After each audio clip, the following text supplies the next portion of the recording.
Semester 3 चे student आहेत ना सगळे? हॅलो.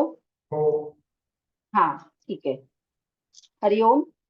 आज आपण योग वसिष्ठ या ग्रंथाबद्दल बघणार आहोत. तर तुम्हाला क्लासिकल योगा टेक्स्ट अभिजात योग ग्रंथ हा फर्स्ट पेपर आहे. तर या पेपरमध्ये तुम्हाला पातंजल योग सूत्र, हठयोग आणि योग वसिष्ठ या 3 योग ग्रंथांचा अभ्यास करायचा आहे. त्यातलं योग वसिष्ठ या ग्रंथाबद्दल आपण आज बघूया. तर योग वसिष्ठ हा जो ग्रंथ आहे हा अतिशय महत्वाचा ग्रंथ आहे. रामायणाचा संदर्भ याच्यामध्ये आहे. श्रीरामांच्या जीवनातलं एक महत्वाचं घटना आणि त्याच्यानंतर वसिष्ठ मुनींनी दिलेला उपदेश म्हणजे योग वसिष्ठ आहे. आता संस्कृत भाषेमध्ये अनेक ग्रंथ आहेत. तर त्या अनेक ग्रंथांपैकी योग वसिष्ठ हा एक खूप महत्वाचा असा ग्रंथ आहे. आणि हिंदू धर्मामध्ये सुद्धा भगवद्गीते इतकंच महत्व योग वसिष्ठ या ग्रंथाला पण आहे. म्हणजे एखाद्या विषयाच्या अभ्यासकाला त्याच्या अभ्यासाचा सर्वांगीण आणि सर्वोत्कृष्ट विचारांचं अधिष्ठान जर प्राप्त करून द्यायचं असेल तर संस्कृत भाषेतल्या ग्रंथांना स्पर्श केल्याशिवाय हे शक्य होणार नाही. आणि संस्कृत भाषेतल्या ग्रंथांचा अभ्यास करताना योग वसिष्ठ हा ग्रंथ भाषा तज्ञ जरूर अभ्यासतात. अधःपतनाच्या कितीही खोल गर्तेत पडलेला मनुष्य किंवा समाज जर असेल तरी त्याला वैभवाच्या शिखरावर नेऊन ठेवण्याचं सामर्थ्य योग वसिष्ठ या ग्रंथामध्ये आहे. आणि अशाच अनेक संस्कृत भाषेतल्या अनमोल ग्रंथांपैकी किंवा अनमोल रत्नांपैकी एक ग्रंथरत्न म्हणजे योग वसिष्ठ हा ग्रंथ आहे. आता या ग्रंथाची पार्श्वभूमी अशी आहे की अयोध्यापती राजा दशरथ अयोध्यापती राजा दशरथ जो आहे तर त्या दशरथांनी त्यांचे पुत्र राम आणि लक्ष्मण यांना देशाटनाला पाठवलेलं आहे किंवा ते त्यांना सांगतात की तुम्ही तीर्थयात्रा करून या किंवा आपला जो देश आहे आपलं जे राष्ट्र आहे तर त्या राष्ट्र तुम्ही बघून या त्या राष्ट्रामध्ये भ्रमण करून या आपलं राष्ट्र पहा आपल्या राष्ट्राच्या सीमा किती आहेत किंवा ते कुठपर्यंत पसरलेलं आहे हे सगळं तुम्ही बघून या असं दशरथ राजा श्रीराम आणि लक्ष्मणाला सांगतात. त्यानंतर मग श्रीराम आणि लक्ष्मण पूर्ण भारतभर भ्रमण करतात. भारतात सगळीकडे जातात देशाटन करतात. आणि त्यामध्ये देशाटन करताना त्यांना असा अनुभव येतो की मानव प्राण्याला किती दुःख भोगावं लागते. मानव प्राण्यामध्ये किती स्वभाव वैचित्र्य आहे आणि या स्वभाव वैचित्र्याचा त्यांना साक्षात अनुभव येतो. म्हणजे लोकांचं ज्ञान लोकांचं अज्ञान विवेकशील आचार किंवा अविवेकी वर्तन सद्गुण दुर्गुण जन्म मृत्यू सुख दुःख चिंता मनस्ताप हे मानवी जीवनातले सगळे गोष्टी ते बघतात अगदी जवळून बघतात. नंतर लोकांचं दुःख लोकांचं दारिद्र्य असाध्य रोगानं पीडित असलेले रोग भय त्यांचा आक्रोश क्लेश हे सगळं बघून श्रीराम खूप व्यथित होतात. त्यांना वाईट वाटतं आणि त्याच्यामुळं काय होतं की श्रीरामांच्या मनामध्ये वैराग्य निर्माण होतं किंवा निवृत्ती निर्माण होते. त्यांना एक प्रकारचं नैराश्य येतं. त्यांना सगळं जीवन हे नीरस आहे असं वाटायला लागतं की काय हे जन्माला येऊन काय उपयोग आहे. किती या जगामध्ये लोकांना दुःख सहन करावं लागतंय किती त्यांना भय क्लेश सहन करावे लागतायत. किती प्रकारचे वाईट आजार आहेत आणि त्या आजारांनी ग्रस्त असे लोक आहेत आणि त्यांना किती वेदना सहन करायला लागतायत. हे सगळं बघून श्रीराम खूप व्यथित होतात. त्यांना खूप वाईट वाटतं आणि त्यांना ते एकदम निराश होतात. ते नैराश्यामध्ये जातात आणि त्यांना सगळा संसार सगळं जीवन हे आसार वाटायला लागतं नीरस वाटायला लागतं. आणि ही सगळी श्रीरामांची परिस्थिती बघून राजा दशरथ खूप दुःखी होतात आणि त्यांना त्यांची चिंता वाटायला लागते की आपण यांना देशाटनाला पाठवलं पण त्यातून हे काय वेगळंच निर्माण झालं.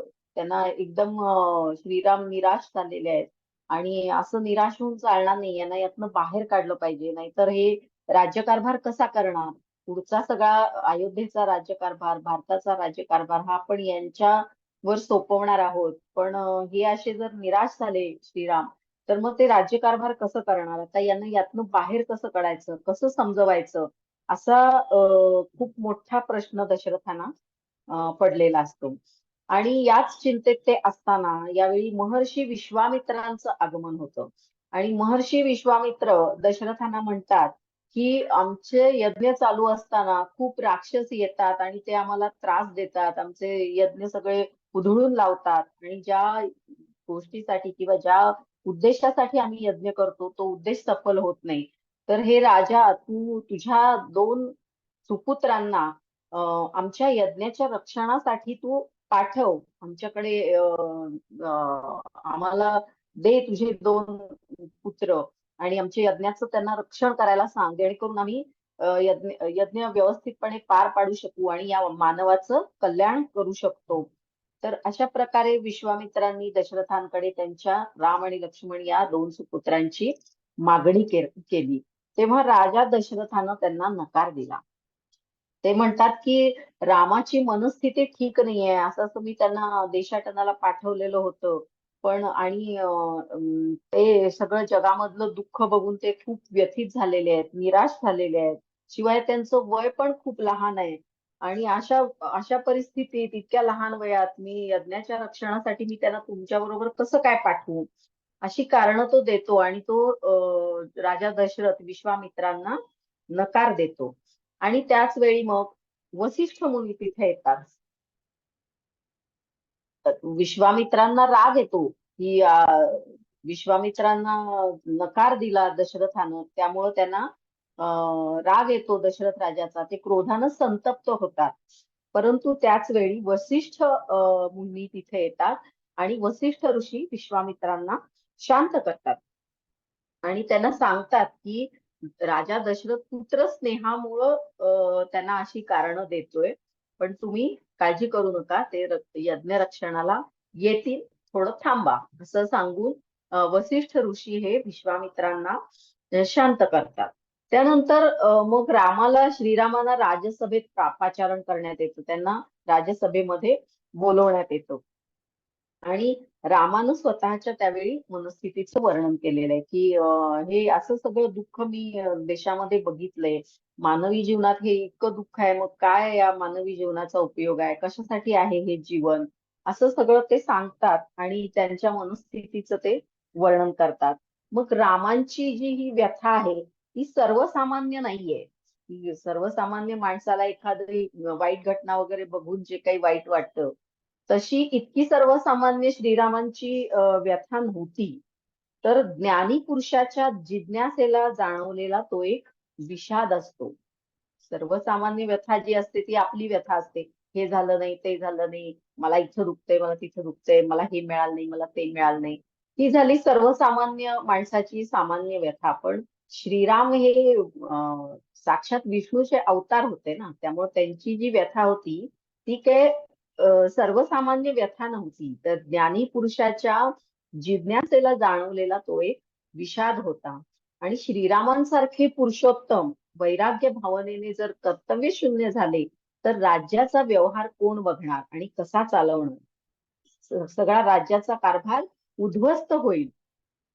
त्यामुळं दशरथ राजा वसिष्ठांना विनंती करतात की तुम्ही श्रीरामांना काहीतरी समजवा, उपदेश करा आणि त्यांना या निराशेच्या गर्तेतून बाहेर काढा. मग वसिष्ठांनी ती विनंती मान्य केली. विश्वामित्र सुद्धा तशीच विनंती करतात वसिष्ठांना की तुम्ही यांना निराशेतून बाहेर काढा, आणि त्यामुळं काय होईल की आम्हाला आमच्या यज्ञ रक्षणासाठी त्यांना आमच्याकडे दशरथ राजा पाठवून देईल. मग वसिष्ठांनी ती विनंती मान्य केली आणि श्रीरामांच्या निमित्तानं वसिष्ठांनी सर्व जगालाच एक जीवन तत्वज्ञान शिकवलेलं आहे. म्हणजे निमित्त श्रीरामांचं, ते श्रीरामांना उपदेश करतायत, पण तो उपदेश फक्त श्रीरामांना नाहीये, तर सर्व जगालाच योगाचं जीवन तत्वज्ञान त्यांनी समजून सांगितलेलं आहे की ते एक त्यांनी ते निरूपण केलेलं आहे. आणि हा जो जीवन योगाचा जो उपदेश त्यांनी केलेला आहे श्रीरामांना, हा उपदेश म्हणजेच श्री योग वसिष्ठ हा ग्रंथ आहे. लक्षात आलं योग वसिष्ठाची पार्श्वभूमी? जेव्हा श्रीराम निराश होतात त्यावेळी त्यांना त्या निराशेतून बाहेर काढण्यासाठी योगाचं जीवन तत्वज्ञान वसिष्ठ मुनी श्रीरामांना समजावून सांगतात. आणि हे जे योगाचं जीवन तत्वज्ञान त्यांनी सांगितलेलं आहे ते केवळ श्रीरामांनाच नाही तर ते पूर्ण जगालाच सांगितलेलं आहे. आणि हा जो उपदेश आहे किंवा हे जे जीवन तत्वज्ञान योगाचं वसिष्ठांनी सांगितलेलं आहे ते तत्वज्ञान म्हणजेच योग वसिष्ठ हा ग्रंथ आहे. आता याचा इतिहास जर बघितला तर रामायण हा जो ग्रंथ आहे तर रामायण हे महर्षी वाल्मिकींनी रचलं आणि यामध्ये पूर्व रामायण आणि रामकथेचं निरूपण केलेलं आहे. आणि रामायणामध्ये काय आहे तर 7 कांड आहेत आणि 24,000 श्लोक आहेत. रामायणामध्ये एकूण 7 कांड म्हणजे आपण जसं अध्याय प्रकरण म्हणतो तसं त्याच्यामध्ये ते कांड आहेत. तर 7 कांड आणि 24,000 श्लोक आहेत. आणि योग वसिष्ठ जे आहे ते योग वसिष्ठ महर्षी वसिष्ठांनी रचलेलं आहे. म्हणजे रामायण हे वाल्मिकींनी रचलं तर योग वसिष्ठ जे आहे ते वसिष्ठ मुनींनी रचलेलं आहे. आणि यामध्ये योगाचं तत्वज्ञान निरूपण केलेलं आहे. आणि उत्तर रामायण सुद्धा याच्यामध्ये आहे. आणि हे महर्षी वसिष्ठांनी लिहिलेलं असून याच्यामध्ये 32,000 श्लोक आहेत. म्हणजे हे रामायणापेक्षा सुद्धा मोठं आहे. रामायणात 24,000 श्लोक आहेत तर योग वसिष्ठामध्ये 32,000 श्लोक आहेत. आणि यामध्ये वसिष्ठांनी रामांना जे योगाचं जीवन तत्वज्ञान सांगितलं ते तर आहेच, शिवाय उत्तर रामायणाचा सुद्धा याच्यामध्ये समावेश झालेला आहे. उत्तर रामायण म्हणजे काय तर ज्यावेळी सीता भूमीमध्ये मिसळून जाते किंवा भूमीमध्ये लुप्त होते आणि लवकुश हे मोठे होतात त्याच्यानंतर लवकुशांना ते राज्यकारभार सोपवतात आणि स्वतः श्रीराम जलसमाधी घेतात. तर हा जो भाग आहे म्हणजे सीता जमिनीत लुप्त झाल्यानंतरचा जो रामायणाचा भाग आहे तो सगळा उत्तर रामायणामध्ये येतो. आता उत्तर रामायण जे आहे म्हणूनच उत्तर रामायणाला वसिष्ठ रामायण असं सुद्धा म्हटलं जातं किंवा मोक्षोपाय संहिता किंवा आर्ष रामायण असं सुद्धा म्हटलं जातं. कारण उत्तर रामायण हे सगळं वसिष्ठांनी रचलेलं आहे म्हणून त्याला वसिष्ठ रामायण म्हटलं जातं. त्याच्याशिवाय त्याला मोक्षोपाय संहिता किंवा आर्ष रामायण अशी सुद्धा नावं आहेत. आता या योग वसिष्ठ ग्रंथाचा प्रतिपाद्य विषय कोणता आहे किंवा मुख्य विषय काय आहे तर संसारातून तरुण जाण्याची युक्ती म्हणजे जीव ब्रह्माच्या ऐक्य ज्ञानानं मोक्ष मिळवण्याचा उपाय हाच मुख्य विषय या ग्रंथामध्ये सांगितलेला आहे. ह्या ज्या संसाराच्या मायेमध्ये आपण गुरफटलेलो असतो आणि याच्यामध्ये अनेक क्लेश आपण सहन करतो, आपल्या हातून अनेक प्रज्ञापराध घडत असतात आणि प्रज्ञापराध घडले की त्या कर्माची परत फळं आपल्याला भोगायला लागतात. आणि असा सगळा हा संसार असताना या सगळ्या संसाराच्या मायाजालातून तरुण जाण्याची युक्ती म्हणजे काय तर जीव आणि ब्रह्म यांचं ऐक्य. जीव म्हणजे आपला आत्मा, जीवात्मा, आणि ब्रह्म म्हणजे काय तर परमात्मा. तर आपला आत्मा आणि परमात्मा यांचं ऐक्य घडवून आणायचं, त्याचं ज्ञान म्हणजे जीव ब्रह्माच्या ऐक्याचं ज्ञान. आणि ते मिळालं की आपल्याला मग मोक्ष मिळतो. आणि याचा काय उपाय आहे तर ते जीव ब्रह्माचं ऐक्य कसं घडवून आणायचं आणि कसा मोक्ष मिळवायचा त्याच्यासाठी काय उपाय आहे हा उपाय या ग्रंथामध्ये सांगितलेला आहे. म्हणजे थोडक्यात मोक्ष कसा मिळवायचा, आत्मा आणि परमात्म्याचं मिलन कसं घडवून आणायचं आणि त्याद्वारे मोक्षाची प्राप्ती कशी करून घ्यायची हे या ग्रंथामध्ये सांगितलेलं आहे. आणि हाच या ग्रंथाचा प्रतिपाद्य विषय किंवा मुख्य विषय आहे. आता ग्रंथकर्ता, आता हे वसिष्ठ मुनींनी सांगितलं म्हणून हे वसिष्ठांनी रचलं ह्याचा ग्रंथकर्ता वसिष्ठ मुनी आहेत असं आपण म्हणतो.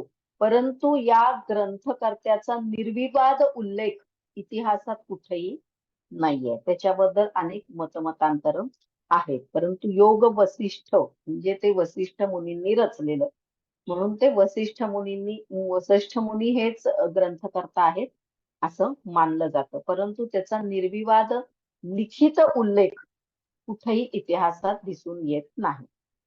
नंतर हे कोणत्या काळामध्ये रचलं गेलं, म्हणजे या ग्रंथाचा रचना काल कोणता आहे, तर साधारणपणे इसवी सन 5वे शतक ते 14वे शतक. इसवी सन पूर्व 5वे ते 14वे शतक या काळामध्ये या ग्रंथाची रचना केलेली आहे. परंतु यात सुद्धा निश्चित असा कालावधी काही कुठं इतिहासामध्ये सापडत नाहीये, त्याबद्दल अनिश्चितता आहे. आता या ग्रंथाची रचना कशी आहे, तर या ग्रंथामध्ये एकूण 6 प्रकरण आहेत. जसं रामायणामध्ये 7 कांड आहेत, भगवद्गीतेमध्ये 18 अध्याय आहेत, तसं श्री योग वसिष्ठ या ग्रंथामध्ये 6 प्रकरण आहेत. या 6 प्रकरणांमध्ये 32,000 श्लोक आहेत. एकूण 32,000 श्लोक आहेत. त्यानंतर प्रत्येक प्रकरणामध्ये अनेक सर्ग आहेत. आता हे प्रकरण कोणती आहेत बघूया. 6 प्रकरण कोणती आहेत, तर पहिलं प्रकरण आहे वैराग्य प्रकरण, आणि वैराग्य प्रकरणामध्ये एकूण 33 सर्ग आहेत. दुसरं आहे मुमुक्षु व्यवहार प्रकरण.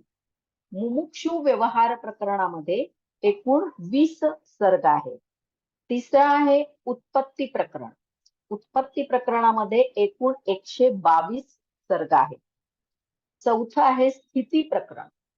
स्थिती प्रकरणामध्ये एकूण 60 सर्ग आहेत. त्यानंतर आहे उपशम प्रकरण. 5वं जे प्रकरण आहे ते उपशम प्रकरण आहे. उपशम प्रकरणामध्ये 93 सर्ग आहेत. आणि निर्वाण प्रकरण. निर्वाण प्रकरणामध्ये एकूण 344 सर्ग आहेत. तर अशा प्रकारे या ग्रंथाची रचना आहे. आता एक एक प्रकरणामध्ये काय काय सांगितलंय, तर पहिलं जे प्रकरण आहे ते आहे वैराग्य प्रकरण. तर या वैराग्य प्रकरणामध्ये श्रीराम सभेमध्ये, आपल्या राजसभेमध्ये येऊन आपल्या मनस्थितीचं वर्णन करतात. म्हणजेच वैराग्य त्यांना आले, त्या वैराग्याचं ते वर्णन करतात. आणि या प्रसंगावर हे वैराग्य प्रकरण हे रचलं गेलेलं आहे. तर वैराग्य प्रकरणामध्ये श्रीरामांना आलेलं वैराग्य, ते कशामुळे आलं, कसं आलं, का आलं, कशा स्वरूपात आलं, या सगळ्याचं वर्णन वैराग्य प्रकरणामध्ये केलेलं आहे. त्यानंतर दुसरं जे प्रकरण आहे ते म्हणजे मुमुक्षु व्यवहार प्रकरण. आता मुमुक्षु व्यवहार प्रकरण, मुमुक्षु म्हणजे काय, मुमुक्षु याचा अर्थ मोक्षाची तीव्र इच्छा असणारा. ज्याला मोक्षाची तीव्र इच्छा आहे आणि त्यासाठी तो धडपडत आहे किंवा प्रयत्न करत आहे, त्याला म्हणायचं मुमुक्षु. तर मुमुक्षूंनी परमार्थाचा अधिकार कोणत्या उपायांनी प्राप्त करून घ्यावा, हे या प्रकरणामध्ये सांगितलेलं आहे. मुमुक्षांनी परमार्थाचा अधिकार कोणत्या उपायांनी प्राप्त करून घ्यावा, हे मुमुक्षु व्यवहार प्रकरणामध्ये सांगितलेलं आहे. नंतर तिसरं जे आहे ते उत्पत्ती प्रकरण.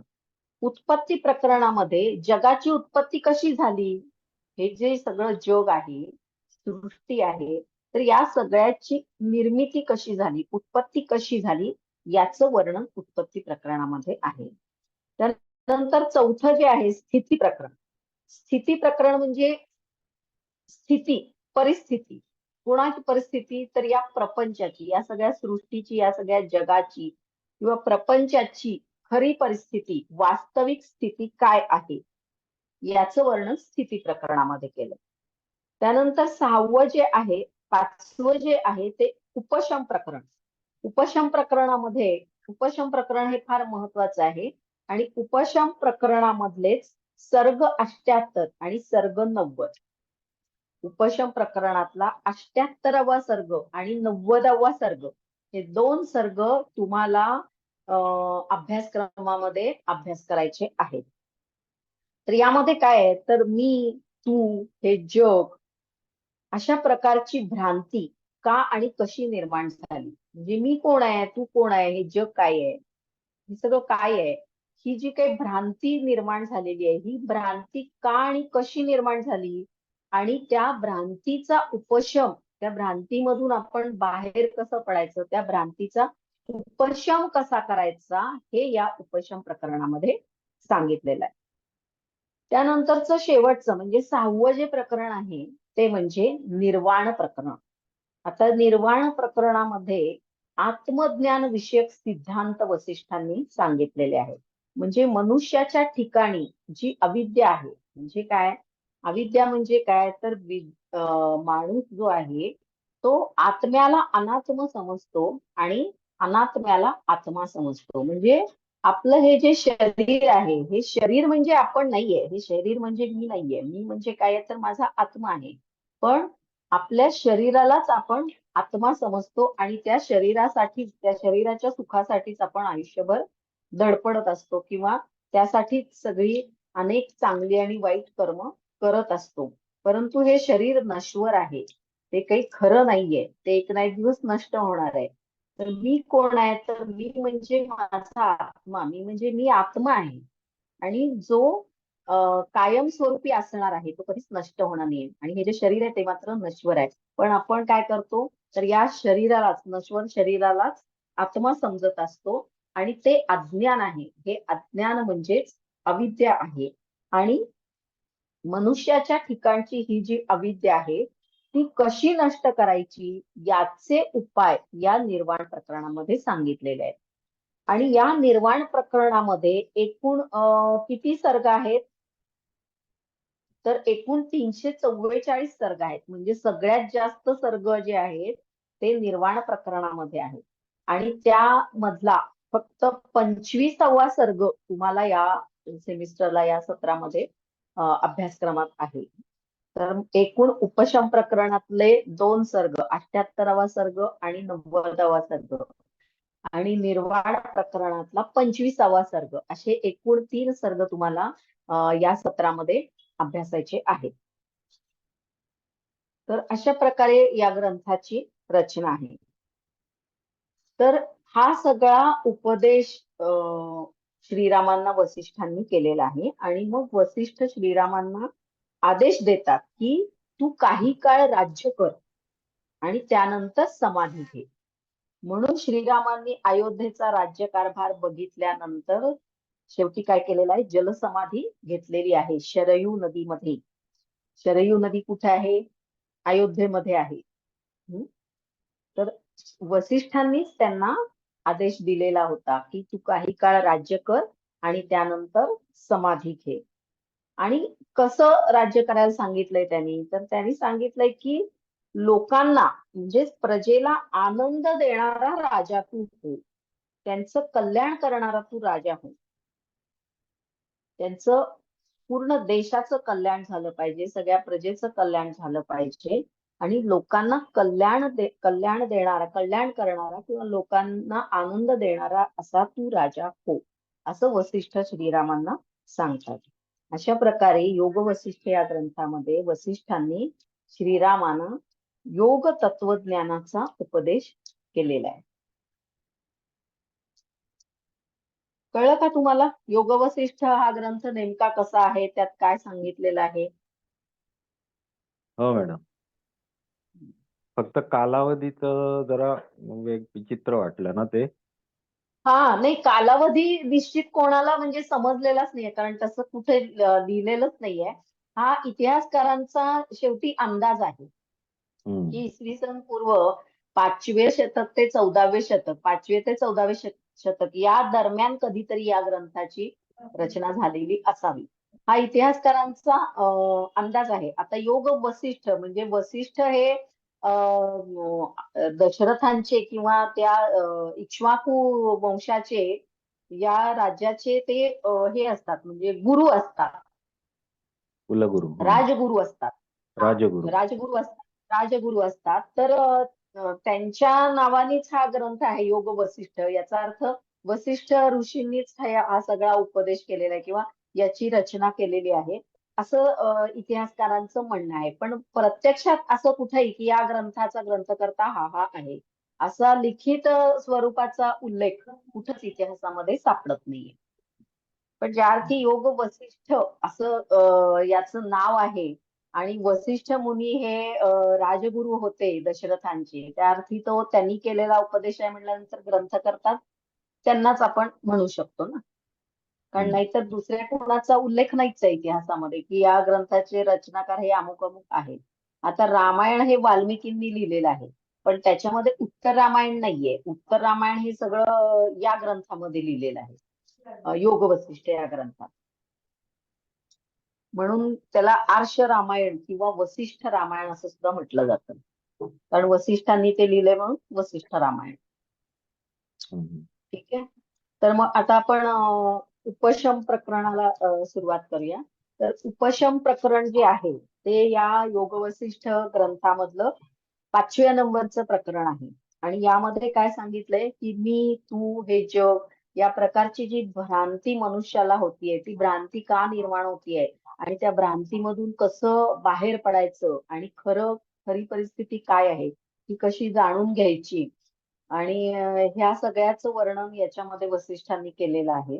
आणि या उपशम प्रकरणातले 78 आणि 90वा सर्ग तुम्हाला अभ्यासाला आहे. तर हा 78वा सर्ग जो आहे तो आता आपण बघूया. तर या 78व्या सर्गामध्ये काय आहे की श्रीराम जे आहेत ते त्यांना विचारतात की सत्य काय आणि असत्य काय आहे. वसिष्ठ ऋषी त्यावेळी श्रीरामांना सांगतात की हे जे जग आहे ते सगळं जग जे आहे ते असतरूपी आहे, म्हणजे असत्य आहे, हे खरं नाहीये जग, आणि सतरूपी आहे असं आपल्याला वाटतं. म्हणजे हे असतरूपी जग सतरूपी आहे असं आपल्याला वाटतं. म्हणजे या असतरूपी जगाची आपल्याला सतरूपी भ्रांती होते. तेव्हा आता आदि शंकराचार्यांनी सुद्धा असं म्हटलेलं आहे की ब्रह्म सत्यम जगन मिथ्या. म्हणजे ब्रह्म म्हणजे काय, आत्मा आणि परमात्मा. आत्मा आणि परमात्मा या दोघांनाही ब्रह्म असं म्हटलं जातं. तर हे ब्रह्मच फक्त सत्य आहे आणि बाकीचं सगळं जे जग आहे ते नश्वर आहे, मिथ्या आहे, असत आहे, खोटं आहे. म्हणून ते असं म्हणतात आदिशंकराचार्य की ब्रह्म सत्यम जगन मिथ्या. केवळ ब्रह्म हेच सत्य आहे आणि संपूर्ण ब्रह्मांडाला सांभाळणारी जी शक्ती आहे ती म्हणजे ब्रह्म आहे. म्हणजे हे जग जे आहे ते असत आहे, सत्य नाहीये. पण या सगळ्याला ब्रह्मांडाला सांभाळणारी जी एक चैतन्य शक्ती जी आहे किंवा या सगळ्यावर नियंत्रण ठेवणारी जी एक शक्ती आहे ती म्हणजे ब्रह्म. आणि आत्मा आणि परमात्मा हेच केवळ त्रिकाला बाधित सत्य आहे. आत्मा आणि परमात्मा हे कधीही नष्ट होत नाही, ते कायमस्वरूपी तसेच राहतात. म्हणून तेच केवळ सत्य आहे. आणि बाकी सगळं जे जग आहे, बाकी सगळी जी सृष्टी आहे ती असत आहे, मिथ्या आहे, ती नश्वर आहे, एक ना एक दिवस ती नष्ट होणार आहे. तर असं वसिष्ठ मुनी सांगतायत. म्हणजे मिथ्या म्हणजे काय किंवा नश्वर म्हणजे काय, की जे भूतकाळात नव्हतं आणि भविष्य काळात पण असणार नाहीये, फक्त वर्तमान काळात आहे, म्हणून ते नश्वर असं म्हटलं जातं. आणि केवळ अविद्येमुळं म्हणजे आपल्या अज्ञानामुळं हे असतरूपी जग आपल्याला सतरूपी भासतं, आपल्याला त्याचा सतरूपी किंवा ते सत्य आहे असा आपल्याला भास होतो, परंतु ते सत्य नाहीये, ती एक प्रकारची भ्रांती आहे, भास आहे. म्हणून असतरूपी जग हे सतरूपी भासतं मनुष्याला. तर हे वसिष्ठ मुनी श्रीरामांना समजावून सांगतात. तर त्यासाठी ते अनेक उदाहरणं देतात. तर ते कोणती कोणती उदाहरणं देतात वसिष्ठ मुनी श्रीरामांना, की ज्याच्यामुळं त्यांना समजतं की हे असतरूपी जग आहे ते सतरूपी आहे असं आपल्याला भासतंय. तर त्यांनी त्याच्यासाठी 3 उदाहरणं दिलेली आहेत. तर त्यातलं पहिलं जे उदाहरण आहे ते म्हणजे अग्निचक्र भ्रम. अग्निचक्र भ्रम म्हणजे काय, तर रात्रीच्या वेळी सगळीकडे अंधार पडलेला असतो आणि जर आपण एक लाकूड घेतलं, ते पेटवलं, तर आणि ते जर जळणारं लाकूड जे आहे ते आपण असं जर गोल गोल गोल गोल फिरवलं तर आपल्याला एक गोलाकृती अग्नीचं वर्तुळ दिसतं. पण प्रत्यक्षात ते अग्नीचं वर्तुळ असतं का, नाही. वर्तुळ हे आपल्याला दिसतं, तो आपल्या नेत्राचा भ्रम आहे. म्हणजे आपण किंवा एखादी उदबत्ती आपण पेटवली आणि ती उदबत्ती जर अशी गोल गोल जोरात फिरवली तर आपल्याला एक अग्नीचं वर्तुळ दिसतं. पण प्रत्यक्षात ते वर्तुळ आहे का, तर नाहीये. आपल्याला त्या वर्तुळाचा भास होतोय. कारण का, तर ते दृष्टी सातत्यामुळे आपल्याला तो भास होतो. तो भास का होतो? तर दृष्टी सातत्यामुळे भास होतो. म्हणजे आपली जी आपण जे बघतो समोरच्या वस्तूची प्रतिमा आपल्या दृष्टीपटलावर पडते आणि दृष्टीपटलावर ती प्रतिमा पडल्यानंतर ती 1 दशांश सेकंद आपल्या दृष्टीपटलावर असते अस्तित्वात. पण ते 1 दशांश सेकंद पूर्ण व्हायच्या आतच दुसरी पण प्रतिमा दृष्टीपटलावर पडली. ती प्रतिमा नष्ट व्हायच्या आतच पुन्हा तिसरी पण प्रतिमा दृष्टीपटलावर पडली. तर त्याचं सातत्य, त्या दृष्टीचं सातत्य आपल्याला दिसून येतं. म्हणून जळणारं लाकूड जर गोल गोल फिरवलं तर एक अग्नीचं चक्र असल्याचा आपल्याला भास होतो, पण ते प्रत्यक्षात चक्र असत नाही. आणि याच तंत्राचा उपयोग चित्रपटामध्ये केलेला असतो. बरोबर आहे? चित्रपटामध्ये कोणत्या तंत्राचा वापर केलेला असतो? तर या अग्निचक्र भ्रम जो आहे तर याचाच वापर हा चित्रपटामध्ये किंवा चित्रीकरणामध्ये केलेला असतो. प्रत्येक पोझिशनचा एक फोटो त्या रील मध्ये असतो आणि ते रील इतक्या जोरात फिरवतात की त्यामुळं त्या पडद्यावर पडणाऱ्या ज्या प्रतिमा आहेत त्याच्या हालचालीचा आपल्याला भास होतो. हे कशामुळं होतं? तर दृष्टी सातत्यामुळं होतं. म्हणजे दृष्टीपटलावर संवेदना 1 दशांश सेकंद राहते आणि त्यापूर्वीच डोळ्यासमोर जर दुसरी प्रतिमा आली तर त्यामध्ये सातत्य दिसून येतं. आणि हेच तंत्र चित्रपटामध्ये, चलचित्रपटामध्ये वापरलं जातं. आणि यामध्ये जसा आपल्याला भास होतो तसाच भास असतरूपी जगाचा सतरूपी भास हा माणसाला होत असतो. असं वसिष्ठांनी श्रीरामांना समजावून सांगितलं. लक्षात आलं का? अग्निचक्र भ्रम समजलंय का? का कुणाला समजलं हो नाहीये? नाही समजलं मॅडम. समजलं. हा, ठीक आहे. आता दुसरं जे उदाहरण वसिष्ठांनी श्रीरामांना दिलेलं आहे ते म्हणजे पाण्यातील भोवरा भ्रम. पाण्यातील भोवरा भ्रम म्हणजे काय? तर एखाद्या नदीमध्ये किंवा एखाद्या जलाशयामध्ये काय होतं की वेगवेगळ्या ठिकाणहून वेगवेगळे प्रवाह येतात आणि ते एकमेकांना धडकतात किंवा एकमेकांवर आदळतात आणि एकदम असे खोल जातात आणि त्यामुळं तिथं पाण्यामध्ये भोवरा निर्माण होतो. म्हणजे त्या ठिकाणी पाण्याचा गोलाकार प्रवाह आपल्याला दिसायला लागतो आणि ते पाणी काय होतं असं गोलाकार फिरत फिरत फिरत फिरत खाली जातं, खाली खोलवर तळापर्यंत जातं. म्हणजे वेगवेगळ्या ठिकाणहून अनेक प्रवाह एका ठिकाणी येऊन ते एकमेकावर आदळतात आणि एकमेकावर आदळले की ते गोल गोल गोल गोल पूर्ण प्रवाह फिरायला लागतात आणि फिरत फिरत त्याची दिशा खालच्या बाजूला असते, ते खाली फिरत जातात. आणि त्यामुळं आपल्याला असं वाटतं की तिथं एक प्रकारचा भोवरा निर्माण झालेला आहे असं आपल्याला वाटतं. आणि त्या भोवऱ्यामध्ये जर का एखादी वस्तू पडली तर ती थेट खोल तळापर्यंत जाते किंवा त्यामध्ये जर एखादा प्राणी किंवा मनुष्य जर पडला तर त्यामध्ये तो गोल गोल फिरत फिरत एकदम खाली तळापर्यंत जातो आणि मरतो. पण आपल्याला त्या भोवऱ्यामध्ये काय, भोवरा ज्यावेळी आपण बघतो त्यावेळी आपल्याला काय वाटतं की तिथे एखादी काहीतरी खोलगट वस्तू आहे. जेव्हा ते पाणी गोल गोल फिरत असतं त्यावेळी तो भोवरा बघून असं आपल्याला वाटतं की तिथं काहीतरी एखादी खोलगट वस्तू आहे. प्रत्यक्षात तिथं काही वस्तू असते का खोलगट? तर नाही, तिथं कोणत्याही प्रकारची खोलगट वस्तू असत नाही. तर ते पाण्याचे प्रवाह एकमेकावर आदळून त्या पाण्याच्या प्रवाहाला गोल वर्तुळाकार गती प्राप्त होते आणि त्यामुळे आपल्याला तिथे एखादी खोलगट वस्तू असल्याचा भास होतो. पण प्रत्यक्षात तिथं कुठलीही खोलगट वस्तू असत नाही. आणि याच प्रकारे माणसाला असतरूपी जग हे सतरूपी असल्याचा भास होतो असं श्री वसिष्ठ सांगतात. म्हणजे एक अग्निचक्र भ्रम, दुसरं पाण्यातला भोवरा भ्रम आणि तिसरा जो भ्रम त्यांनी सांगितलाय, उदाहरण तिसरं जे त्यांनी दिलेलं आहे ते म्हणजे नेत्रस्पंद भ्रम. नेत्रस्पंद, स्पंद म्हणजे काय? स्पंद म्हणजे हालचाल. स्पंद याचा अर्थ वेगानं होणारी हालचाल. म्हणजे समजा आपण डोळ्याच्या पापण्यांची जर जोरात अशी उघडझाप केली, करून बघा तुम्ही.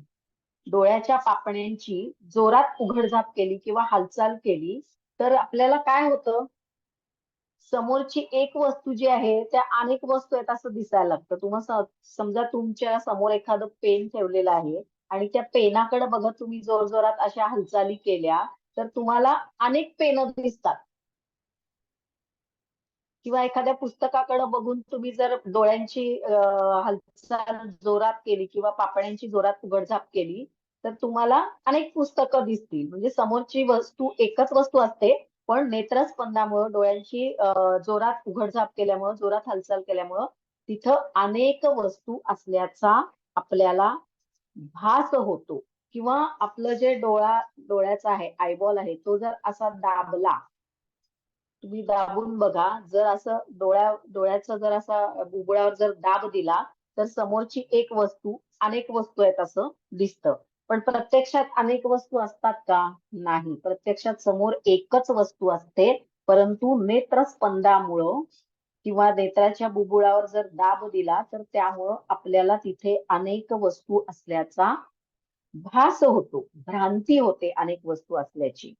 आणि याचप्रमाणे मनुष्याला असतरूपी जगाची सतरूपी भ्रांती होते असं वसिष्ठांनी इथं सांगितलेलं आहे. तुम्हाला परीक्षेमध्ये याच्यावर असा प्रश्न येतो की असतरूपी जगाची सतरूपी भ्रांती कशा प्रकारे होते, हे कोणत्या उदाहरणांनी श्री वसिष्ठांनी श्रीरामांना समजावून सांगितलेले आहे. तेव्हा मग असतरूपी जगाची सतरूपी भ्रांती म्हणजे काय हे थोडक्यात लिहायचं आणि त्याच्यानंतर ही 3 उदाहरणं लिहायची. अग्निचक्र भ्रम, पाण्यातला भोवरा भ्रम आणि नेत्रस्पंद भ्रम. ही 3 उदाहरणं सांगायची आणि या 3 उदाहरणांच्या सहाय्यानं वसिष्ठांनी श्रीरामांना असतरूपी जगाची सतरूपी भ्रांती कशी होते ते समजावून सांगितलेले आहे. तर हा प्रश्न लिहायला सोपा आहे. हे 3 फक्त उदाहरणं सांगायची आहेत आणि त्याचं थोडंसं स्पष्टीकरण हे लिहायचं आहे. लक्षात आलं? कळलंय का? असतरूपी जगाची सतरूपी भ्रांती कशी होते आणि त्याची उदाहरणं. हो हो. ठीक आहे. तर अजून आता एक मॅडम तिथे प्राणस्पंद म्हणून पण एक विषय येतो वाटतं. हो हो हो. तो सांगते ना मी आता. याच्या पुढचा जो टॉपिक आहे तो तोच आहे. प्राणस्पंद निरोध. म्हणजे प्राणस्पंद जो आहे की प्राण म्हणजे काय, तर आपण जे श्वास आत घेतो आणि बाहेर सोडतो तो प्राण. आणि प्राणशक्ती म्हणजे काय, तर आपल्या शरीरामध्ये आपल्या ज्या नर्व्स आहेत, नर्वस सिस्टीम द्वारे हे सगळं चैतन्य सगळ्या नाड्यांमधून ही प्राणशक्ती वाहत असते किंवा जे काही चैतन्य वाहत असतं ते म्हणजे प्राणशक्ती आहे. आणि आपण जे हवा आत घेतो बाहेर सोडतो त्याच्यामध्ये सुद्धा ती प्राणशक्ती आहे. तर हा जो प्राण आहे तो म्हणजे श्वास आहे. आणि स्पंद, स्पंद म्हणजे काय, हालचाल. आता आपण नेत्रस्पंद बघितलं, त्याच्यात मी सांगितलं तुम्हाला स्पंद म्हणजे हालचाल, प्राण म्हणजे श्वास आणि स्पंद म्हणजे हालचाल.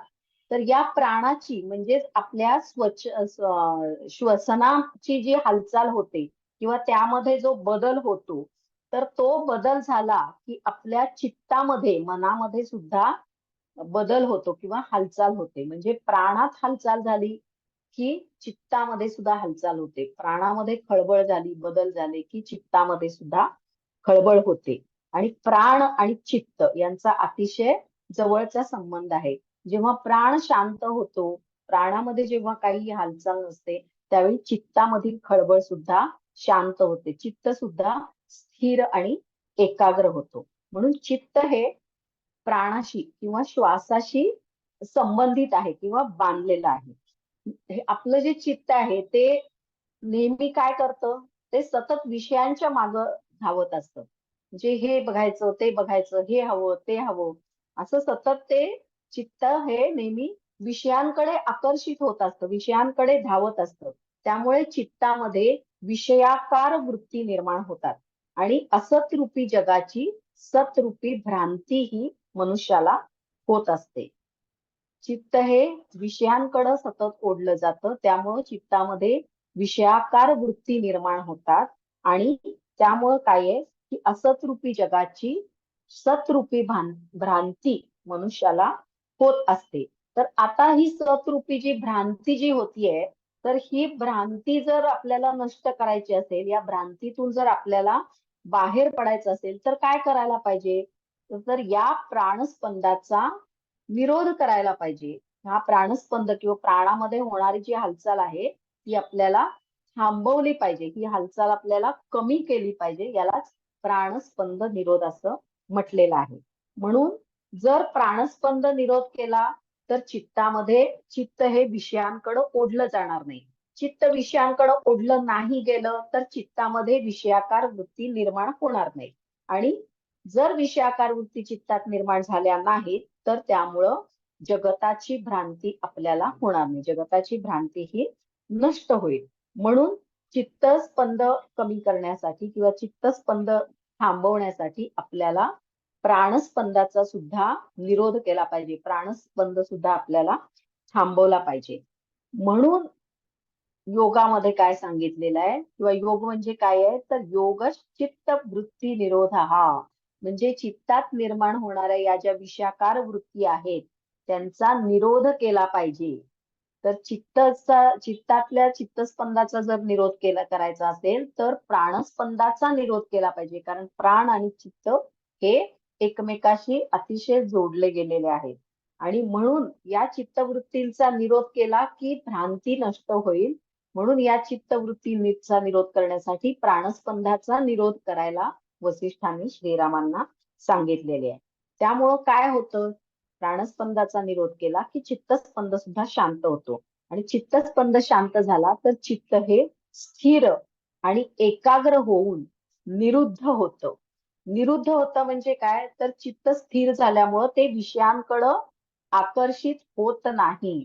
ते विषयांकडे आकर्षित न होता, विषयांच्या मागे न धावता ते अंतर्मुख होतं. म्हणजे ते आपल्या आत्म्याकडे वळतं आणि आत्म्यामध्ये जाऊन स्थिर होतं. आणि त्याच्यानंतरची जी अवस्था आहे ती म्हणजे समाधी अवस्था आहे. तर आता जीवात्मा, प्रकृती, शरीर याबद्दलचं जर सत्य ज्ञान व्हायचं असेल तर चित्त हे आत्म्याकडे वळलं पाहिजे, आत्म्यामध्ये स्थिर झालं पाहिजे. ते विषयांकडे धावता कामा नये. म्हणून ब्रह्म सत्यम जगन मिथ्या याचा अनुभव तेव्हाच येतो ज्यावेळी चित्त हे विषयांकडे न वळता आत्म्याकडे वळतं, अंतर्मुख होतं.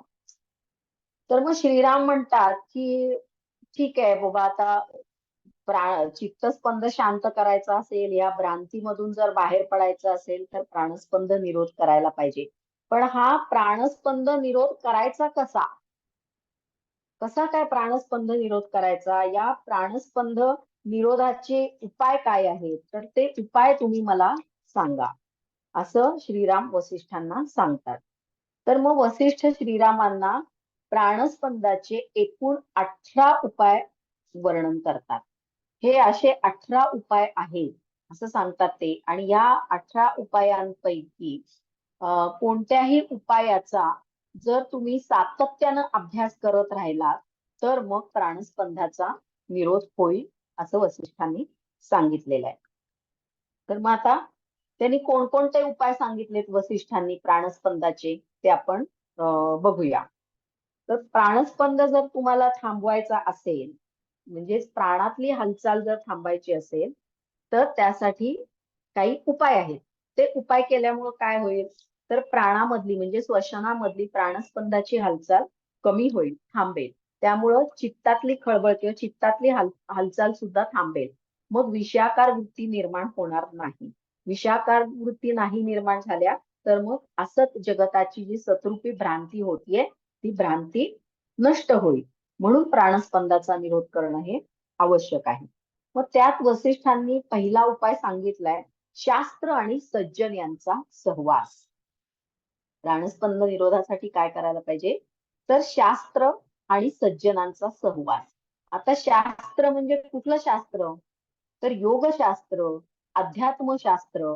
या शास्त्रांवर जे आपल्या प्राचीन ऋषीमुनींनी किंवा सगळ्यांनी जे काही ग्रंथ लिहून ठेवलेली आहेत, तर या शास्त्रातल्या ग्रंथांचा सतत अभ्यास केला पाहिजे. त्यानंतर सज्जन म्हणजे जे प्रगत योगी आहेत, ते प्रगत योगी किंवा जे आध्यात्मिक गुरु आहेत, हे जे आध्यात्मिक गुरु आहेत, तर या आध्यात्मिक गुरूंच्या सहवासात नित्य राहिलं पाहिजे. सतत अध्यात्मशास्त्राचा किंवा योगशास्त्राचा अभ्यास करत राहायला पाहिजे आणि सज्जनांचा किंवा आध्यात्मिक गुरूंचा, प्रगत योगी लोकांचा सहवास तुम्हाला मिळायला पाहिजे किंवा त्या योगींच्या सहवासात राहायला पाहिजे. त्यामुळं काय होईल, तर तुमचं मन विषयांकडे वळणार नाही आणि ते आत्म्याकडे वळेल. म्हणून आध्यात्मिक शास्त्र जी आहेत, आध्यात्मिक शास्त्र म्हणजे कोणती आहेत?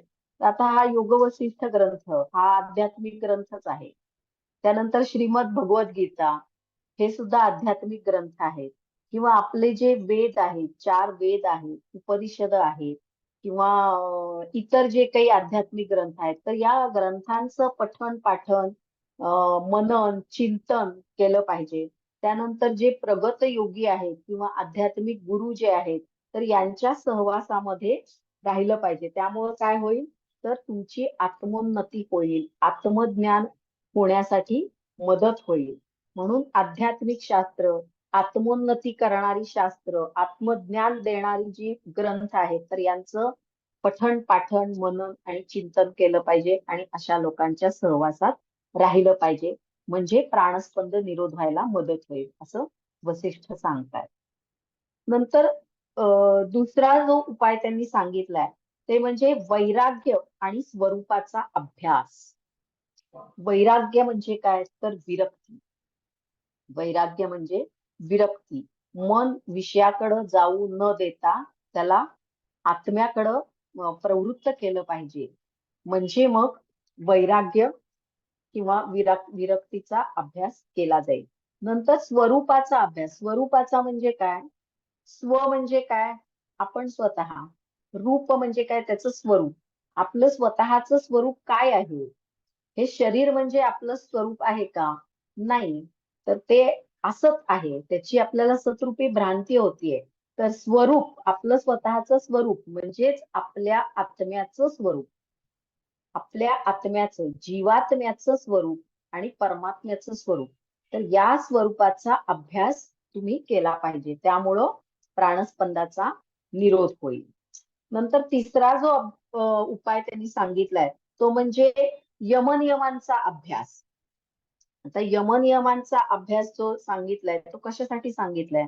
आता पातंजल योगसूत्रामध्ये 5 यम आणि 5 नियम सांगितलेले आहेत.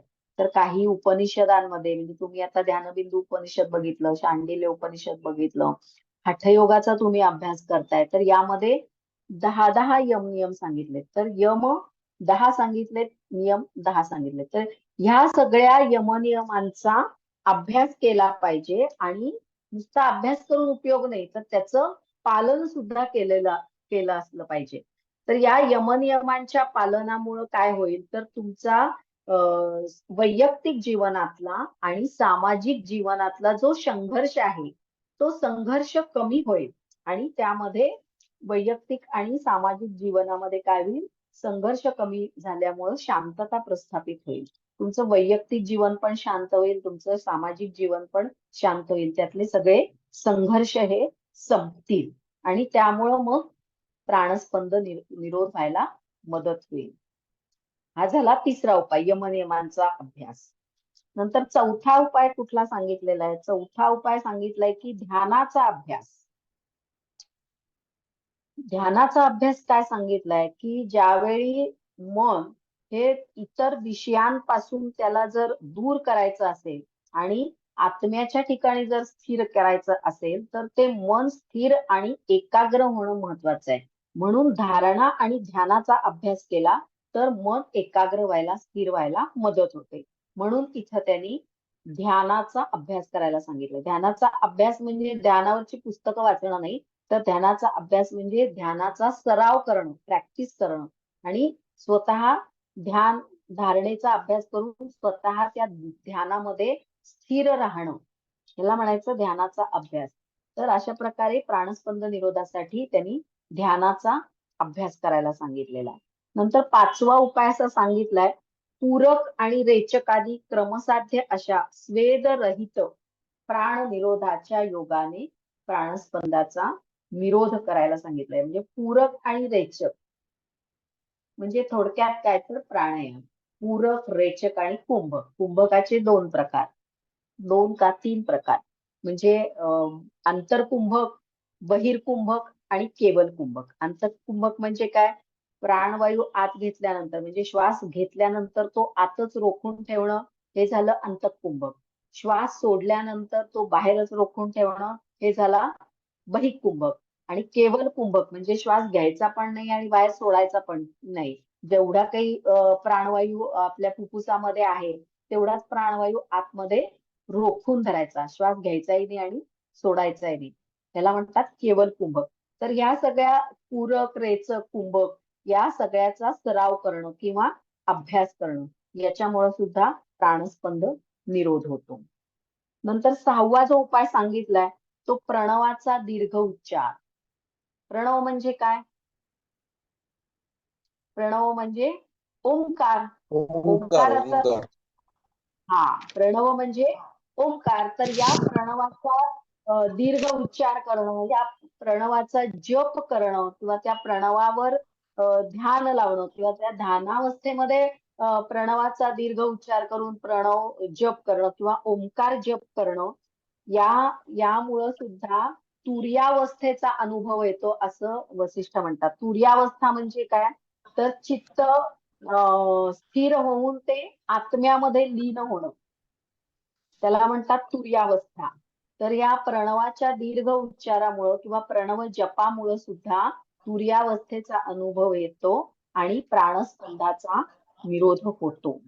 नंतर 7वा जो उपाय सांगितलेला आहे तो म्हणजे नुसत्या रेचकाचा दृढ अभ्यास करणं. म्हणजे श्वास बाहेर सोडणं. म्हणजे श्वास आधी घ्यायचा, नंतर तो बाहेर सोडायचा आणि बाहेरच रोखून ठेवायचा. म्हणजेच बाह्य कुंभक करायचा. त्यामुळं काय होतं? प्राण हा आकाशात स्थिर होतो. आकाशात म्हणजे बाहेरच्या अवकाशात. किंवा नुसत्या रेचकाचा दृढ अभ्यास करणं, श्वास बाहेर सोडून बाह्य कुंभकाचा अभ्यास करणं, त्यामुळे प्राण हा आकाशामध्ये स्थिर होतो आणि त्यामुळं काय होतं की प्राणस्पंदाचा निरोध होतो. त्यानंतर 8वा जो उपाय सांगितलाय तो म्हणजे बहिकुंभक पुष्कळ वेळ स्थिर करणं. म्हणजे बहिकुंभकाचा जास्तीत जास्त अभ्यास करणं. त्याच्यामध्ये सुद्धा आकाशात प्राणवायू स्थिर राहतो, प्राण आकाशात स्थिर राहतो आणि आपलं चित्त हे स्थिर होतं. त्याच्यानंतर 9वा उपाय सांगितलाय तो अंतःकुंभक पुष्कळ वेळ स्थिर ठेवणं. जसं बाह्य कुंभकामध्ये प्राणवायू बाहेरच रोखून धरायचा जास्तीत जास्त वेळ, तसं अंतःकुंभकामध्ये श्वास घ्यायचा आणि तो श्वास आतमध्येच जास्तीत जास्त वेळ रोखून ठेवायचा.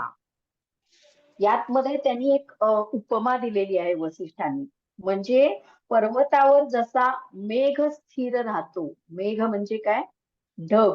जसे ढग, मेघ पर्वत शिखरावर स्थिर राहतात त्याप्रमाणे प्राण हा शरीरामध्ये स्थिर राहतो.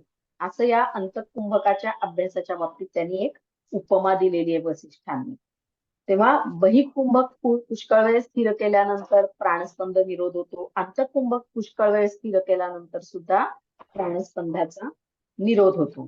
त्यानंतर सहजपणे जेव्हा आपल्याला कुंभक करता यायला लागतो, सहजपणे जेव्हा कुंभक साधता येऊ लागतो त्यावेळी त्या स्थितीमध्ये केवल कुंभकाचा अभ्यास करावा असं सांगितलेलं आहे. म्हणजे आधी अंतःकुंभकाचा अभ्यास करायचा, मग बहिकुंभकाचा अभ्यास करायचा, मग असं त्याचा सराव करता करता ज्यावेळी आपल्याला चांगल्या प्रकारे कुंभकाची प्रॅक्टिस होईल, चांगल्या प्रकारे कुंभक साधायला लागेल, त्याच्यानंतर केवल कुंभकाचा अभ्यास करायला सांगितलाय. केवल कुंभक म्हणजे काय? श्वास आत घ्यायचा पण नाही, बाहेर पण सोडायचा नाही. जो काही श्वास थोडाफार आत आहे त्या स्थितीमध्ये श्वास रोखून ठेवायचा, याला म्हणायचं केवल कुंभक. तर केवल कुंभकाचा अभ्यास केल्यामुळे सुद्धा प्राणस्पंद निरोध होतो असं त्यांनी सांगितलंय. नंतर 11वा जो उपाय सांगितलाय प्राणस्पंद निरोधाचा तो म्हणजे खेचरी मुद्रा. तर खेचरी मुद्रेमध्ये ऊर्ध्वगत अशा ब्रह्मरंध्राच्या ठिकाणी प्राणवायू स्थिर होतो. खेचरी मुद्रेच्या अभ्यासामुळे काय होतं? खेचरी मुद्रा म्हणजे काय? तर जीभ टाळू. कपाल कुहरामध्ये म्हणजे आपल्या टाळूच्या मागच्या भागामध्ये जिभेचं टोक टेकवायचं किंवा तिथे जीभ न्यायची. तर याच्यामुळं सुद्धा याला खेचरी मुद्रा म्हणतात. तर या खेचरी मुद्रेच्या अभ्यासानं पण प्राणस्पंद निरोध होतो. तर या खेचरी मुद्रेच्या अभ्यासानं काय होतं? तर ब्रह्मरंध्राच्या ठिकाणी ऊर्ध्वगत अशा ब्रह्मरंध्राच्या ठिकाणी प्राणवायू स्थिर होतो आणि त्यामुळं प्राणस्पंदाचा निरोध होतो. त्यानंतर 12वा जो उपाय सांगितलाय तो म्हणजे मनातल्या सर्व कल्पनांचा निराश होऊन सूक्ष्म अशा हृदयाकाशात ध्यानाच्या योगानं मनोवृत्तींचा निर्विकल्प समाधीत लय झाला असता प्राणस्पंद निरोध होतो. मनातले सगळ्या कल्पना, इच्छा, आकांक्षा, विचार या सगळ्या बाजूला ठेवायच्यात, बाहेर काढून टाकायच्यात.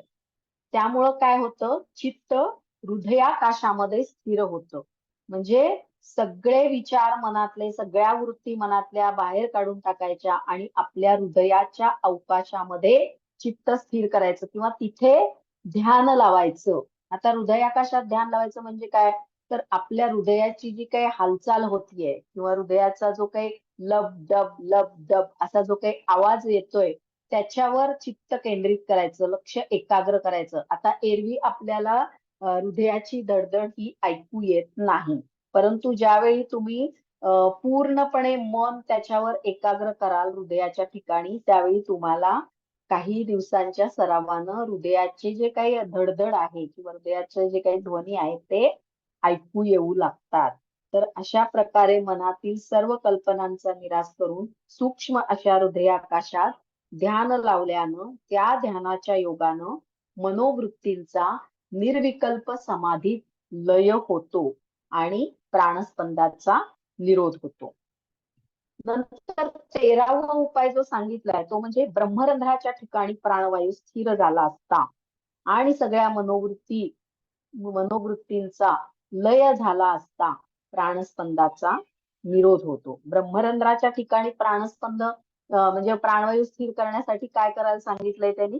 खेचरी मुद्रा करायला सांगितलीये. तेव्हा ब्रह्मरंध्राच्या ठिकाणी प्राणवायू स्थिर केला असता प्राणस्पंदाचा निरोध होतो.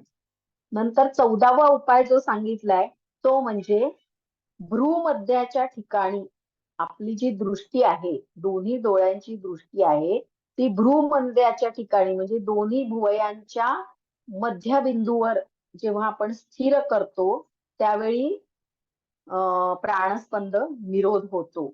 म्हणजे थोडक्यात काय इथं त्यांनी शांभवी मुद्रा करायला सांगितलेली आहे. शांभवी मुद्रा म्हणजे काय? तर दृष्टी भ्रूमध्याच्या ठिकाणी स्थिर करणं. त्यावेळी काय होतं? तर डोळ्यातल्या बुबुळ्यांचं तेज दिसत नाही. आता जे लोक शांभवी मुद्रा करतात त्यावेळी त्यांचे डोळे उघडे असतात पण बुबुळ आपल्याला दिसत नाहीत. तर ते त्याला म्हणतात डोळ्यातील तेज नष्ट झाल्यानंतर शांभवी मुद्रेमध्ये प्राणस्पंदाचा निरोध होतो. म्हणजे थोडक्यात शांभवी मुद्रेत दृष्टी भ्रूमध्याच्या ठिकाणी स्थिर झाल्यावर डोळ्यातील बुबुळांचे तेज नाहीसे झाल्यावर प्राणस्पंदाचा निरोध होतो. लक्षात आलं? म्हणजे थोडक्यात शांभवी मुद्रेचा इथं त्यांनी अभ्यास करायला सांगितलेला आहे. त्यानंतर 15वा उपाय जो सांगितलेला आहे तो म्हणजे गुरुकृपेमुळे किंवा ईश्वर प्रसादाने त्वरित झालेलं जे ज्ञान आहे ते दृढ झाले असता चित्तातील सर्व विकल्प नष्ट होतात आणि सगळे विकल्प नष्ट झाल्यानंतर मग प्राणस्पंदाचा निरोध होतो. गुरुकृपेमुळं म्हणजे सतत गुरूंच्या सहवासात राहिल्यामुळं, सतत ईश्वर चिंतन केल्यामुळं, गुरूंच्या कृपेमुळं, त्यांची कृपा झाल्यामुळं किंवा ईश्वराच्या प्रसादामुळं सुद्धा प्राणस्पंदाचा निरोध होतो. आता प्रसाद म्हणजे काय? प्रसाद म्हणजे प्रसादेतु प्रसन्नता. जो प्रसन्नता देतो तो प्रसाद. प्रसाद याचा अर्थ आहे प्रसादेतु प्रसन्नता. जो प्रसन्नता देतो तो म्हणजे प्रसाद. तर या अशा ईश्वर चिंतन केल्यानंतर ईश्वराच्या प्रसादानं किंवा गुरुकृपेमुळं जे काही आपल्याला ज्ञान होतं ते ज्ञान आपण दृढ केलं पाहिजे. त्या ज्ञानाचा सतत अभ्यास केला पाहिजे. तर अशा गुरुकृपेनं किंवा ईश्वर प्रसादानं झालेलं जे ज्ञान आहे ते दृढ झाल्यानंतर प्राणस्पंदाचा विरोध होतो. त्यामुळं काय होतं, चित्तातील सगळे विकल्प नष्ट होतात. यानंतर 16वा जो उपाय सांगितलेला आहे वसिष्ठांनी तो म्हणजे निर्मल अशा हृदयाकाशाच्या ठिकाणी चित्त चिरकाल स्थिर होऊन आत्म्याचा अपरोक्ष साक्षात्कार झाल्यावर प्राणस्पंद निरोध होतो. निर्मल अशा हृदयाकाशाच्या ठिकाणी चिरकाल चित्त स्थिर केल्यानंतर, म्हणजे चिरकाल म्हणजे खूप वेळ हृदयाकाशामध्ये ध्यान लावल्यानंतर काय होतं, आत्म्याचा अपरोक्ष साक्षात्कार होतो. अपरोक्ष म्हणजे काय, परोक्ष म्हणजे काय, परोक्ष म्हणजे प्रत्यक्ष, अपरोक्ष म्हणजे अप्रत्यक्ष. तर अप्रत्यक्षपणे हृदयाकाशामध्ये चिरकाल ध्यान लावल्यानंतर अप्रत्यक्षपणे आत्म्याचा साक्षात्कार होतो. आणि असा जेव्हा साक्षात्कार होतो त्यावेळी प्राणस्पंदाचा निरोध होतो. म्हणून निर्मल अशा हृदयाकाशाच्या ठिकाणी चित्त चिरकाल स्थिर होऊन आत्म्याचा अपरोक्ष साक्षात्कार झाल्यावर प्राणस्पंदाचा निरोध होतो. त्यानंतर 17वा जो उपाय सांगितलाय तो म्हणजे शुद्ध सविनमय अशा शुद्ध सविनमय अशा हृदयाच्या ठिकाणी वासनारहित होऊन अभ्यासाच्या योगाने चित्ताची योजना केली असता प्राणस्पंदाचा निरोध होतो. म्हणजे वासनारहित होऊन चित्त हृदयाच्या ठिकाणी जेव्हा स्थिर केलं जातं त्यावेळी प्राणस्पंदाचा निरोध होतो. नंतर सगळ्यात शेवटचा 18वा उपाय जो सांगितलाय तो म्हणजे गुरुमुखाने श्रवण केलेल्या दुसऱ्या अनेक कल्पित उपायांनी प्राणस्पंदाचा निरोध करता येतो. गुरुमुखाने श्रवण केलेल्या म्हणजे जे कोणी तुमचे गुरु आहेत तर त्या गुरूंनी काही जर उपाय सांगितले असतील प्राणस्पंदाचा निरोध करण्यासाठी तर त्या उपायांचा अभ्यास केल्यामुळे सुद्धा प्राणस्पंदाचा निरोध होतो असं सांगितलेलं आहे.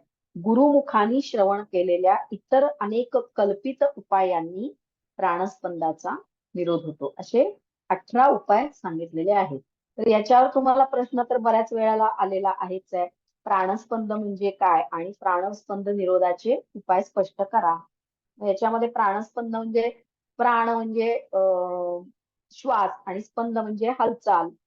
प्राणामध्ये हालचाल झाली की चित्तामध्ये सुद्धा हालचाल होते आणि त्यामुळे चित्तस्पंद निर्माण होतात. तर याचा विरोध करण्याचे वसिष्ठांनी 18 उपाय सांगितलेले आहेत. तर हे 18 उपाय 1-2 वाक्यामध्ये वर्णन करायचे आहेत. लक्षात आलं? तर हे तुम्ही सांगितलेले लक्षात आले. आणि जोराक्स आमच्याकडे पण ते श्लोक कुठून कुठपर्यंत आहे ते सांगा ना. प्राणस्पंदनाचे श्लोक लक्षात येईन. तुम्ही श्लोक वाचूच नका. कशासाठी वाचताय श्लोक? तुम्हाला श्लोक कुठेही लिहायचे नाहीयेत. श्लोक तुम्हाला कुठेच लिहायचे नाहीयेत पेपरमध्ये. मी जे सांगतेय ना ते मी श्लोकांचे अर्थच सांगते डायरेक्ट तुम्हाला. तर त्याप्रमाणेच तुम्हाला उत्तर द्यायचे आणि मी तुम्हाला आज नोट्स पण पाठवतो.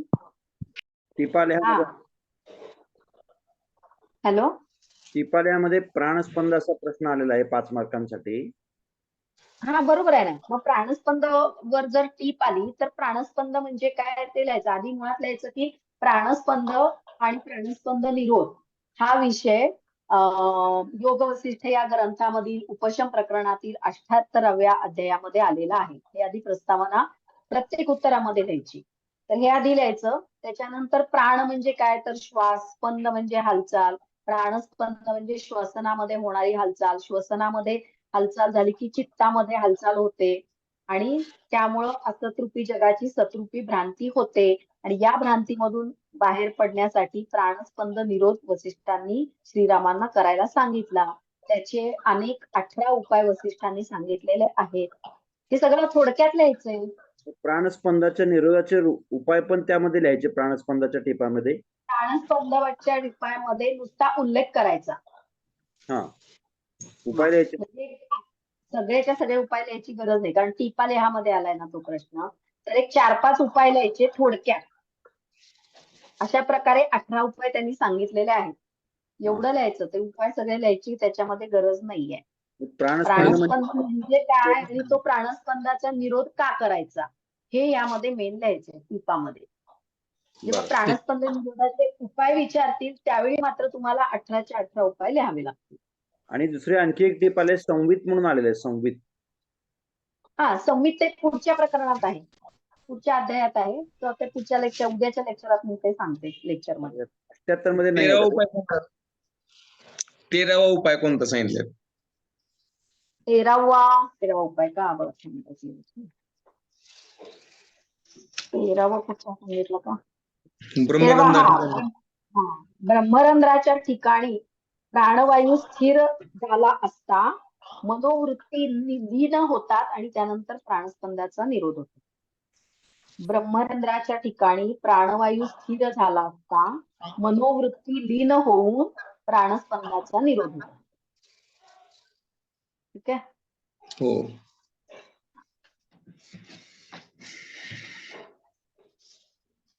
आपली वेळ संपून गेली आहे. तर पुढचे संवित वगैरे हे सगळं पुढच्या सर्गामध्ये आहे, म्हणजे 90व्या सर्गामध्ये आहे. तर ते मी त्यावेळी, ते जसं येईल त्यावेळी मी ते सांगते. तुम्हाला आता एकच प्रश्न लिहायचा असेल ना ह्याच्यामध्ये, असाइनमेंट मध्ये, ते मिळाल ना तुम्हाला. आणि योग वसिष्ठ या ग्रंथावर सुद्धा टीप येऊ शकते. योग वसिष्ठ, योग वसिष्ठवर निबंध लिहा असा सुद्धा प्रश्न अनेक वेळा आलेला आहे.